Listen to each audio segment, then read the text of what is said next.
Sorry for the delay. Good evening, sirs. About two things I wanted to know. One, is this called a reality show? And if it's reality, what reality? Can you repeat that, please? This particular aspect is called a reality show? It is a non-fiction reality show, yes. Non-fiction. What is the question? That's it. I mean, reality is based on what? And normally, reality shows are reality shows, or they are directed and they are. Who is this question addressed to? It's a general question. Yeah, so I'll just take that very quickly. Reality show is actually a term that's been coined by the media, not by the makers. The makers always call these shows as non-fiction shows. They are actually talent hunts.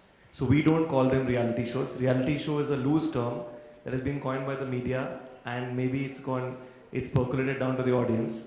But in a sense, it works because the shows represent reality. None of this is engineered. None of this is scripted or directed. So these are unscripted shows, if one can define that further. Thank you, sir. That was what I expected, and I think it is part reality and part, of course, is unscripted. The next is, what would happen after the final selection? How far, where, and what will these winners do? Yeah, so we have a so typically the winners of Cinestars are supported by Zee in their endeavor to becoming movie stars or at least getting an exposure to the film industry. We do have plans regarding film projects for the winners, but those plans will be announced a few weeks from now. Hi, Sudeshna from the Telegraph, Calcutta. My question is to the Zee team here. I remember one edition of Cinestars at least. Can there be some clarity? Did you have one season before this, or was there 2 seasons? 2004 and 2006. Okay. Yeah, 2 seasons. The next question. Hello. The guy in red. Hello, Abdul ji. Good evening. मैं मनोज कुमार साहू, रायपुर, छत्तीसगढ़ से, भारत देश। Sir आपसे एक question था कि season 1 जो इसका जो फर्स्ट जो हुआ सीरीज स्टार में, उसमें सर्वर आहूजा और जो अदिति शर्मा थी, उनका जो अगर कैरियर देखा जाए तो क्या बोलते हैं, अदिति शर्मा तो खैर अभी कैरेक्टर रोल अभी कर रही है। उसके बाद सर्वर आहूजा जो है वो धारावाहिक में 1-2 एपिसोड में आने के बाद वो भी मतलब गुमसा हो गए।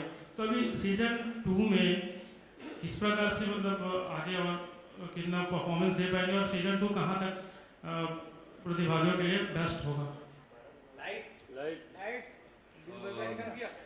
देखिए, पिछले सीजन में क्या हुआ उसके बारे में ये सब मेरे लिए भी उतनी खबरें हैं जितनी शायद आपके पास।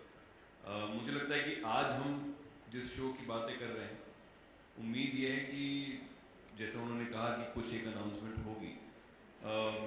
मुझे लगता है कि हम हमेशा कहते हैं कि देश में टैलेंट बहुत है और शायद वो हम तक पहुंचता देर में है या उसको जरिया नहीं मिलता। तो उम्मीद ये है कि इस शो की वजह से कुछ ऐसी चीज़ें हैं जिससे जो हमें देखने को मिलेंगी, शायद हम उससे कुछ सीखेंगे। उसका करियर कैसा बनेगा, क्या बनेगा, ये तो मेरे ख्याल से वक्त ही बताएगा। वो माइक लेके बीच में हटा ले। या नमित आपके सामने लेफ्ट टुवर्ड्स लेफ्ट। नमित, इस शो का असल मोटिव क्या है? किस किस्म के कलाकारों को एक मुकम्मल मंच मतलब प्रदान करना है? और इसके बाद सवाल होगा विजय कृष्ण जी से। विक्टर, आपने क्या महसूस किया है कि जितना टैलेंट है उतना कंज्यूम करने की कैपेसिटी है इंडस्ट्री में, या फिर डिमांड एंड सप्लाई का मतलब एकदम उसकी खाई बहुत ज़्यादा गहरी है? आपका इस समस्या को या सवाल को पुटअप करने का तरीका बहुत अच्छा है। मैं ये मानता हूँ कि देखिए, इस किस्म का टैलेंट ये डिफाइनेबल टैलेंट नहीं है। कोई गाना गाता है तो आप बोल सकते हैं यार ये अच्छा गाना गाता है, ये अच्छा गाना नहीं गाता। एक्टिंग एक ऐसी चीज़ है, ये रिएक्शन पे डिपेंडेंट है, ये आपके अपने ज़ाती एक्सपीरियंसेस पे डिपेंडेंट है। तो मुझे लगता है कि टैलेंट की तो हमेशा कमी होगी। टैलेंट हमेशा आदमी ढूंढता है कि अरे कोई अच्छा एक्टर मिले, कोई अच्छा कैरेक्टर मिले। आप जिस तरह की हम नई फिल्में देख रहे हैं, मुझे लगता है कि टैलेंट अच्छा होगा तो उसको खपने में तकलीफ नहीं आएगी। कितना वक्त लगेगा, वो कितनी क्योंकि ये मैथ, इसकी एक गणित बनाना मुश्किल होगा।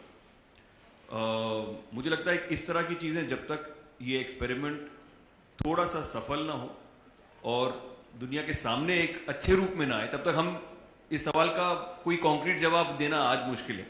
लेकिन मुझे ऐसा लगता है कि कोई भी आदमी जिसके पास टैलेंट है और जो ऐसे प्लेटफॉर्म पे आएगा, उम्मीद है कि हम उसको पहचान पाएंगे और उम्मीद यह है कि उसको फिल्मों में, टेलीविज़न में कहीं ना कहीं एक स्टार जो आप ढूंढ रहे हैं, आप स्टार एक्टर भी होता है और स्टार्स वो भी होते हैं जिनको देखने के लिए आप पहले दिन टिकट खरीद के फिल्मों में जाते हैं।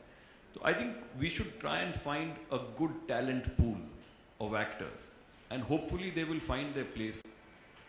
और अगर मैं हाइपोथेटिकली पूछूं कि मतलब धूम 3 में जो किरदार आमिर ने निभाया था, उसमें एक अनकन्वेंशनल लुक का, बिना सिक्स पैक बॉडी का कोई बंदा एवर कभी इन फ्यूचर वो फिट बैठेगा, वो कन्विंसिंग लगेगा as an actor, if you can से?